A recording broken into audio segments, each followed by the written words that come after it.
This is the Generative AI Security Podcast, brought to you by the OWASP Top 10 for LLM apps and GenAI. We'll be talking about pertinent industry issues around generative AI with our project leads, contributors, and more. Please click like and subscribe for all of our latest content. Hey community, Aubrey here with the OWASP Top 10 for LLM applications and generative AI. And today we've got the second episode of our True to Form podcast, not the meeting podcast that we've been doing for more than a year, which happens every other week. But this is our new podcast to let you know what's going on with the project and what's going on around the world in generative AI as it happens, right? That's something that we are tasked to talk about. Now, today's topic is interesting. We're going to have a bit of a focus, and then we're going to talk about a couple of news articles quick. This is a real popular one, red teaming, right? We started a red teaming initiative, which we talked about in the first episode with Scott Clinton, and he kind of teed that up as one of the newer initiatives that are part of our project here. But to this week, we're going to bring on Krishna Sankar to talk about the initiative itself and to really give us a little bit more of an in-depth look at what the whole project's about. Krishna, how are you today? Doing fine. Peaceful. Awesome. It's the middle of the day, so we are okay. The hump, you have to get through the hump, right? Then That's right. Middle of the day, middle of the week. We are at the apex here as we record for this week. Do you have anything fun teed up for the weekend, or is it all just holiday preparation? No. I have all kind of. One of the things I'm working on is Lego building. All kind of Lego buildings. I have Millennium Falcon, which has like 11,000 pieces. All kind of things like that. I have a Hogwarts. I do. I have a Hogwarts in my basement. You do have. Good. It's half built. It's been half built for like 2 years. So we gotta get back on that at some point. Is that like a passion for you? Yeah. Then they're also trained Lego League for the world competitions. So that's beautiful because the kids, they have all kind of interesting ideas, and kids from all over the world. Man, well, that sounds like a lot of fun. I never get a chance to build Legos. I wish I did, because there are a million that I would like to build. The play sets, especially the Star Wars ones. Yeah. Here I'm looking at the Millennium Falcon as we speak. Then I have the AT-AT that is this tall. All kind of yeah. I love it. The Ewok Village is another one that I've seen that's actually pretty large. That's that's huge. And maybe I'll get to finish up on some of my Lego stuff as well this week. We'll see. I'll let you know next week. Real quick before we kind of get into the focus topic for today on the red teaming initiative, what kind of stuff is it that that you come from, Krishna? What's your background in, like, just so our listeners kind of have a good idea of who they're talking to? That's interesting because I could go way back. And I used to do COBOL programming, and I used to do punch cards.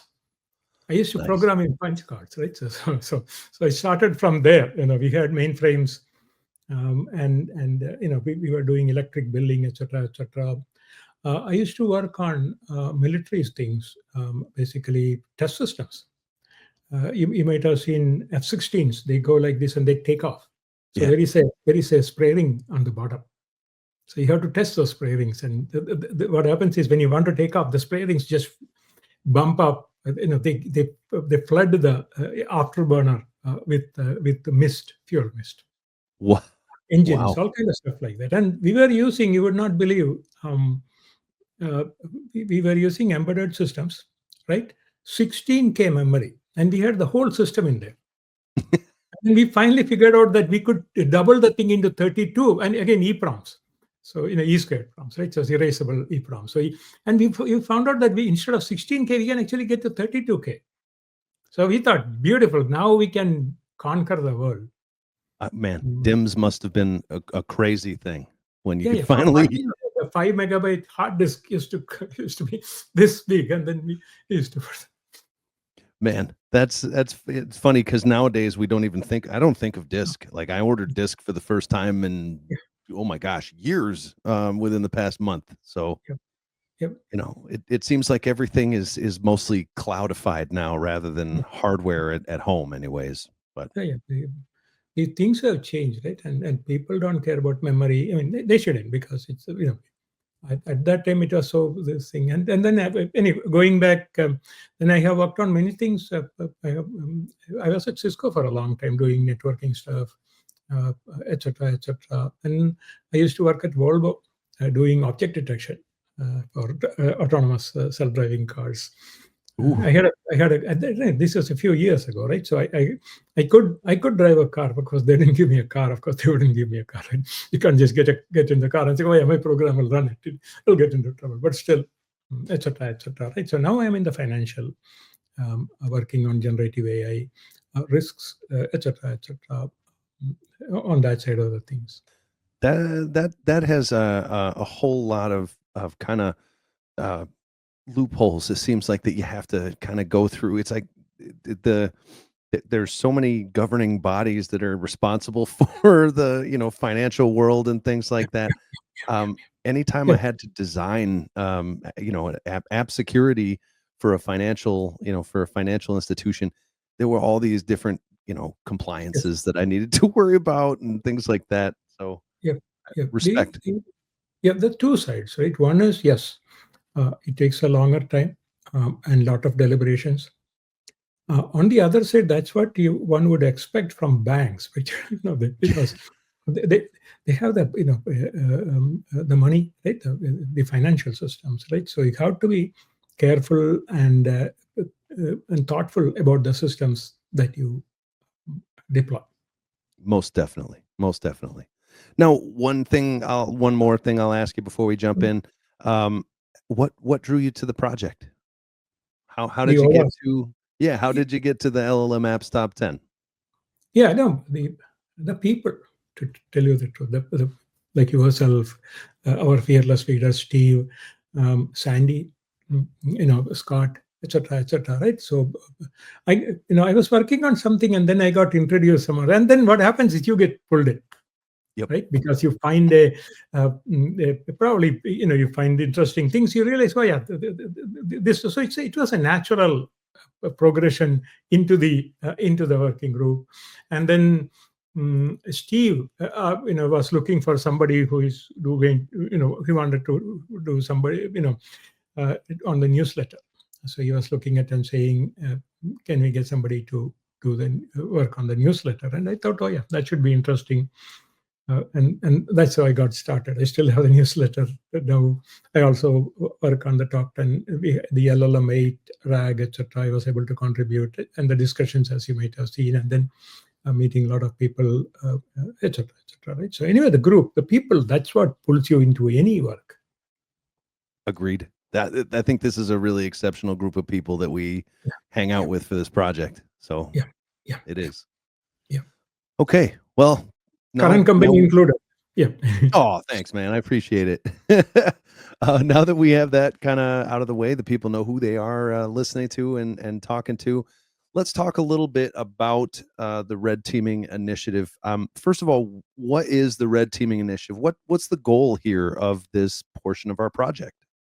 So it started out in the sense that we were looking at, first of all, we have the OWASP top 10 that talks about the what. We have the NIST that talks about the what. We have the Atlas, MITRE Atlas, etc., etc. They are all talking about the what. But then the how is an interesting part, right? You need a lot more how. In many sense, the generative AI red teaming is an art, Hmm. right? If people uh, put together a few things here and there. It's not a few things people put together, and then but there is no systematic way of performing this one. And then of course there is also the normal red teaming. So then it gets more interesting, because now you have got now people will look at it and say, what's the difference between the normal red teaming, what's the difference between the GenAI red teaming, etc., etc. So all kind of dichotomies are in there. So that is where we came in, and we looked at it and said there is an opportunity for the OWASP Top 10 LLM group to work on this one. Complementing various other initiatives, we have the deep fakes and other cyber threat initiative. That's a very good one. Scott is doing all kind of interesting things. He has the COE work is there. I have a strange doubt that there are multiple Scott Clintons anyway, but that's a different story. But so etc. So that is how this came up. Okay. The idea is, of course, the how. But then the other side of the story is you cannot put out a 1,000-page document or a 100-page document, right? So that's why we looked at it and we thought the first one that we need is the best practices, guidelines, those kind of stuff. So that's a starting point. So then the idea here is to provide as much documentation on it as possible, not just one single document is what I'm hearing, but yeah. as much as we need. Multiple documents, multiple papers, etc., depending on that is where the feedback is important, right? Like right, the feedback, and so that's why we wanted to. In fact, one of the things that we are doing is we will publish an alpha version, so that we get a feedback from all of us, and then we will iterate it. That is one side. So we have the guide coming up, and the second one, of course, is a testing. So now we have the general guide. Now we can look at it and say, okay, let us go deep into it. What are the frameworks? What are the data sets? What kind of things you need to do, metrics, etc., So that is the next work that we are thinking of, a testing guide. And of course, there are also, we have some thoughts on, somebody comes in, right? An organization, it's not decides, but in the end, a work gets to a security professional. It says we need to implement NIST RMF. Now the question is, how do you do that, right? So we are thinking of working on very specific work playbooks, for example, which says, okay, these are the things to do for NIST RMF. But as you can see, these are layered, right? You need to start from the top, just give the broader guidelines, and then slowly go deeper and deeper. That's awesome. a thought. Well, those are definitely noble goals, right? We're gonna get there, I'm sure. And I know before we get into the first doc here, if someone wanted to join, when are your meetings? Oh yeah, so we are meeting on Thursdays, 9:00 Pacific Standard Time. Okay, and all Thursdays. Okay, and we have. Yeah, go ahead. Is that on our meetings site? Do you know? It is pinned. So if you go to our channel, LLM, I think LLM-Red Team, what I have done is I have pinned the meetings as well as the documents on the top, so that anybody coming there, you got to get to the Slack channel, right? There is no other entry point. Once you get to the Slack channel, our Slack channel, these things are pinned. It took me a while to figure that one out, actually, because I was not a Slack user when I first joined the project. I had used Slack, but I wasn't really a solid user. Now it's like I live in Slack, it seems like. Okay, so then you can join the Slack to find out when the meetings are. I think if it's not already there, it should be on genai.owasp.org/meetings. All right, so then people can get there every other Thursday, and that's opposite our biweekly meeting, so that it doesn't interfere in the slightest. Our biweekly meeting is on Wednesday. This is on Thursday, so we are in good shape on that one. Nice. And with that, I think let's pull the document up. If you're listening to the podcast, sorry you can't see this, but we are going to pull this up on the video. So, and that's right to the table of contents. You can see that, this is just what our guides look like, right? With the WASP on it. And this is our GenAI red teaming guide. So 0.06, not published yet, right? But nonetheless, we are in process. So if you want to walk us through the table of contents or a couple of the highlights on this one, Krishna, it would be great. Yeah, absolutely. So the standard one, of course, the executive summary. Couple of interesting on the introduction. The two things that I think are relevant is, what does an LLM mean in this context? So maybe we can go to we will after going through the table of contents. Let us go to that section, not immediately. So that one, and then what does GenAI reteaming mean? So those are two interesting sections to read. Okay. The scope is good. The threats are good. We have a threat modeling as well. The strategies are good.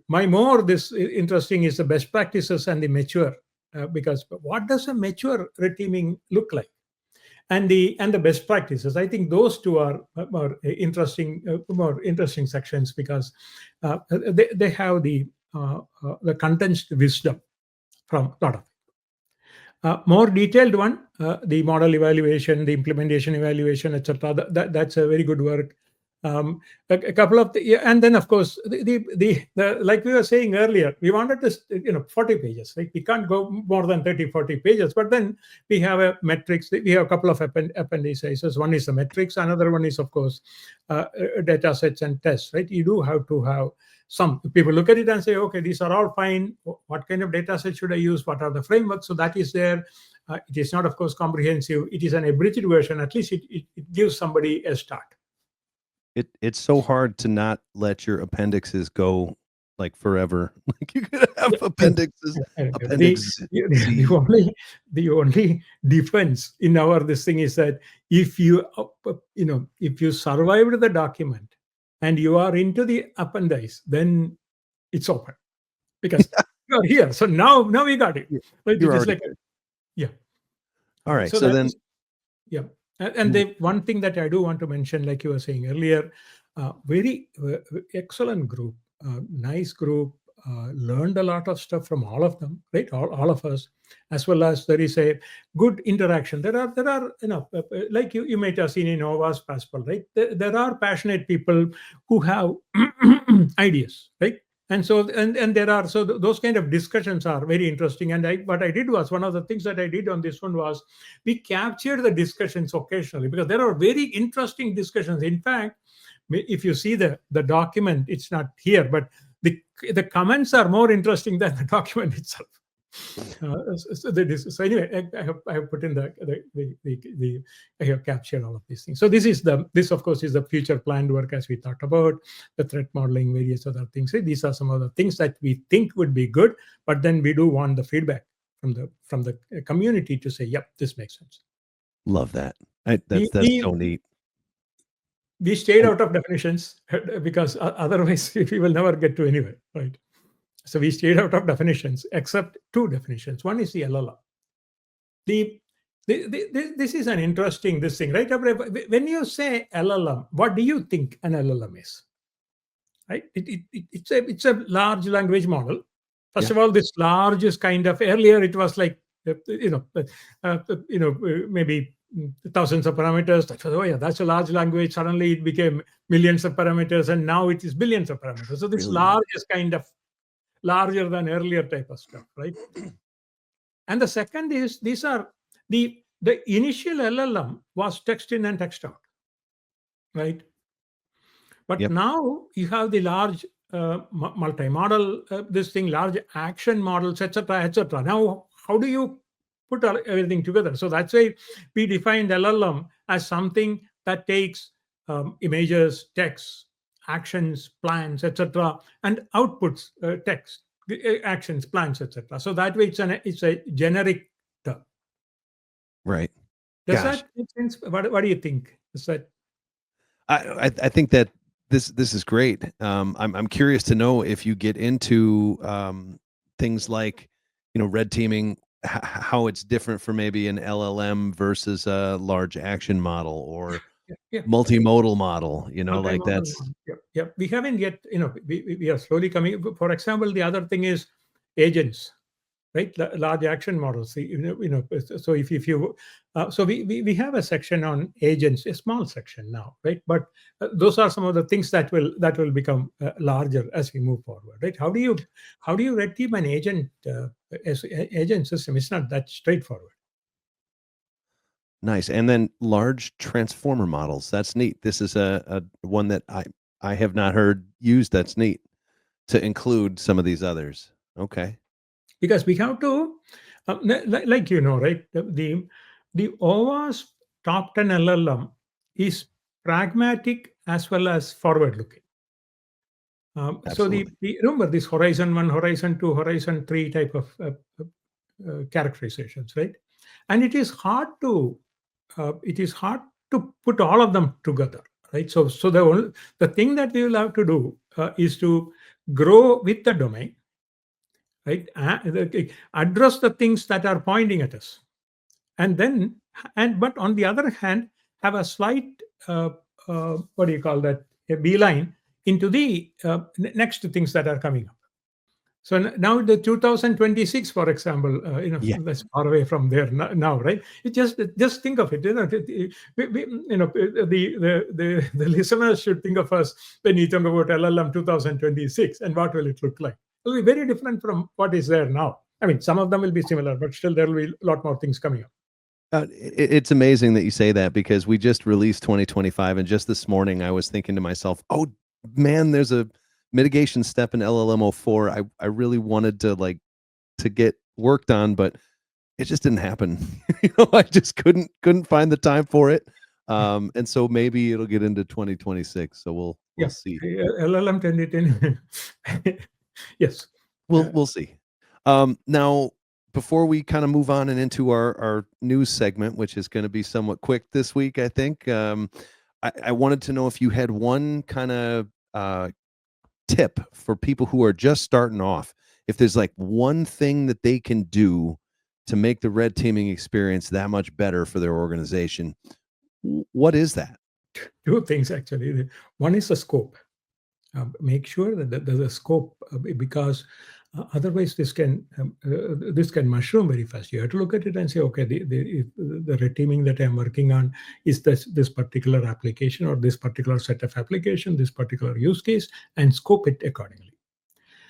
The second one is the engagement framework and a collaboration. Say, for example, traditional red teaming, you can look at it and say, yes, it's a web application. If you are able to, it's a success or failure. You are able to break it in. You are able to break in. You broke it. That's about it, right? But here it is not. There are shades of things. Hallucination. Maybe you want 5, you want 10, you want 20. So where this is collaboration with other parts of the organization. Once you have the scope and collaboration, those are the two main things that one should. The two main things that first two things that one should think of. That's awesome. Well, I appreciate that. And I'm going to thank you for our listeners too, because I'm sure they'll find that kind of thing valuable. Not everyone is really up to speed on what they're going to be doing yet for red teaming AI. It's just that new. Yeah. So yeah, you said it. Well said. Yeah. Okay. Well, with that in mind, I guess we should probably kind of jump into the news. One of the things that I've asked people who are going to be on this podcast to do is to please bring a piece of news with them, and that includes me. I'm going to be bringing stuff as well. Your news is very good. Yeah, your news is very interesting. By the way. Yeah. Every other week. Well, I think that this one really, actually, what you brought was to me at first. I didn't quite see, how does this thing fit in the context of generative AI. So I'm going to let you kind of tee this one up, because I don't want to spoil it for anyone else. You already talked to me about it. So thank you. So, by the way, this is a blog by Andrew Bosworth, who is the CTO of Facebook. First thing is not to be confused with Adam Bosworth, who was the chief architect at BEA. I don't even know whether people remember WebLogic. BEA, WebLogic. He was also totally different, right? He was also, I was reading about it. That's when he was also the lead for Quattro. There was a company called Borland. Quattro. Anyway, so that is Adam Bosworth. This is Andrew Bosworth. So I thought that this was an interesting side, this thing, right? Going back, the question is, what is the biggest thing, right? Biggest thing that keeps people awake, right? So boss, he calls him BOZ, right? This thing was that it is not failure, it is ignorance. The thing, he was very, you can click on the on the link, right? Because he has So the way he says that one is widespread acceptance of wrong ideas in an organization. Very, very good, right? So what happens is he says, misinformed, overzealous applications, right? Some ideas, and then you wouldn't be able to stop it. I thought that this is a very, very relevant to current this year. People who look at it and say, "Oh yeah, this is good," uh, and this LLM or the agentic the framework will take care of all our problems, and then suddenly people get into they keep on going, and then they wouldn't they wouldn't be able to stop it, right? In fact, this I think is one of the basic worries of artificial intelligence. And so anyway, it's very good. It's a very thoughtful blog, and also something that we should be thinking about now. Oh, definitely. And there is so much that we don't know that happens with Yes, artificial so much we don't intelligence, know. right? I mean, Yeah, you talk with people who code models and they yeah, can't yeah, yeah, necessarily explain to you what's happening inside.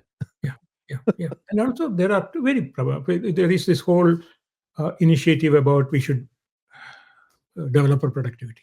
Right? We should know developer productivity. Then people say, okay, get the code from there, put it in.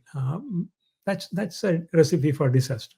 In fact, Well, I think that leads to your news, right? That leads to your news, which is in the same vein in some sense. yeah, it kind of is. And that is this big news that OpenAI Yep. actually says they've already achieved AGI. And for anyone listening that does not know what AGI is, that's artificial general intelligence, more in line with what you would think when you think of the Terminator or things like HAL Jarvis, 9000 or Jarvis. Jarvis. Think of Jarvis rather than Terminator. But anyway, Yeah, that's actually a good one. And as a comic book fan, that's really good. Jarvis. I think I got to remember that one. yep. Um, so one thing that's interesting to note, though, regarding this piece of news, and I do want to kind of put this out there for anyone, there is a bit of a technicality, right? Or they refer to it as a caveat in this article Yep. that artificial general intelligence, yes, but not 100% by definition. Apparently, the stricter definition of it would say that it can be better at everything than any human, is my understanding. But what OpenAI has achieved is not that. It is going to be better at most things than most humans. Yep. To me, that's still really scary. Yeah.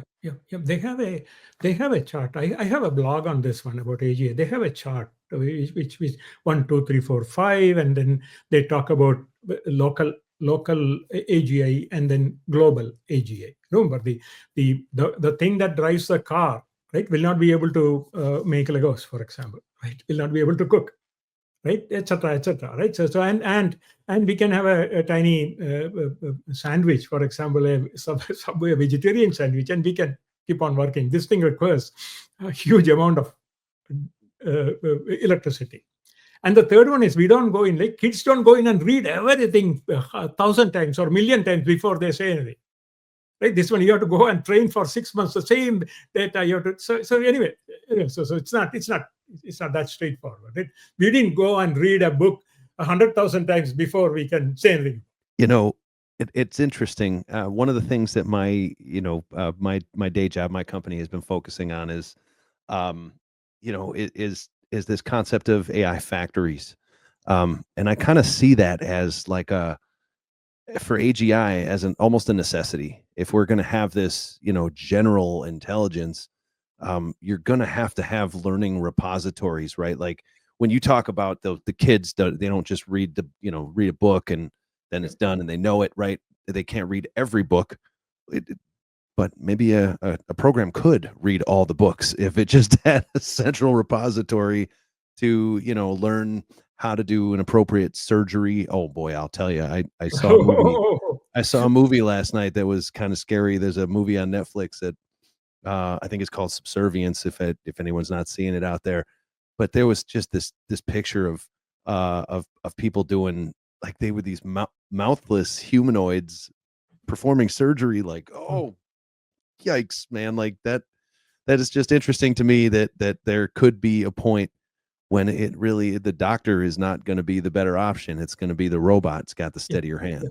yeah, yeah, yeah, yeah, yeah. But then there is also this whole question: if an alien comes in and talks to us, would we be able to talk to the alien, or would an AGI talk to the alien? Because AGI, even now, right? Even now, it can only extrapolate whatever is there. Yep. So the common sense, right? If an alien talks to us, I think we will be able to interpret it a lot faster than a machine at this point. I don't know.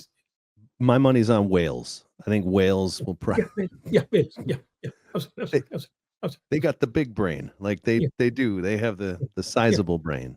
yeah. They have a sizable brain, and they have the intelligence as well That's to right. some. And that is where that's where this AGI definition of AGI. Yeah, this is the reason I thought it's interesting was because this is good, but be careful what you ask for. Yeah. Yeah, no doubt. And that this topic really scares me. This is the reason why I joined our project. Actually, I kind of learned what, I guess I knew what AGI was just through context prior to knowing what the actual acronym was. But it's something that I realized, boy, my kids are going to have to face this thing, and who is working on securing this thing, and that's why I got involved. That's why I reached out to Jason Ross, and he connected me up to this project. It's a shame he couldn't join us today, though.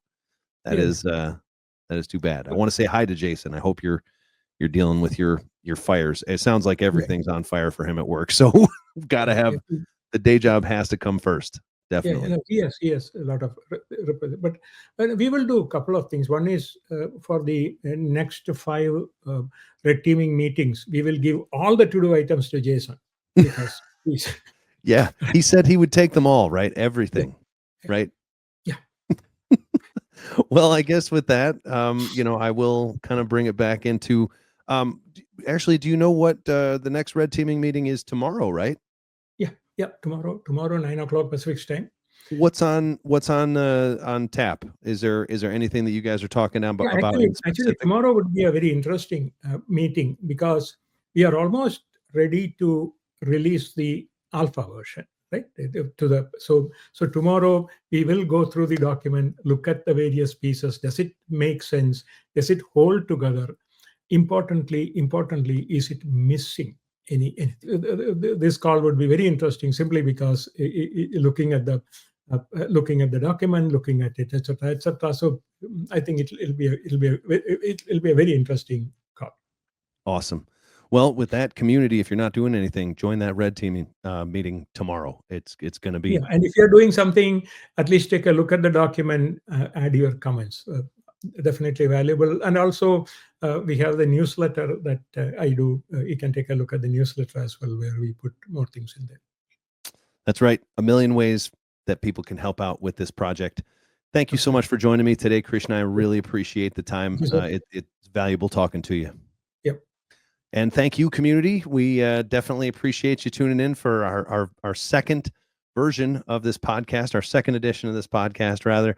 I do want to make a quick note that the third episode is going to be occurring on what I believe is Christmas Day, right? So that falls on a Wednesday this year, and as such, there are very, very few guests for me to tap into. Plus, I'm going to be asleep. I guess I don't know. I'm going to hibernate. So what I am going to do is I'm putting together a bunch of holiday related artificial intelligence clips. So if you have a picture for me, if you have a video for me, please reach out to me on LinkedIn or on our Slack. If you're not on our Slack, LinkedIn's in the spot. But if you are on the OWASP Slack, reach out to me directly. It's Aubrey King.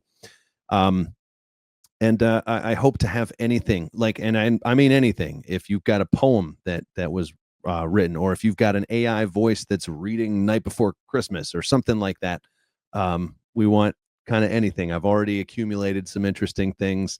One piece that I've got coming up for next show is something that actually shows bias. That's bizarre, but the person shared what they were prompting, and they say that it clearly shows that they had some bias in the picture that they had generated by their model. So I hope you can tune in, and we will see you here next time on the Generative AI Security Podcast. Don't forget to click like and subscribe and all those other things. Thanks, community. Thank you.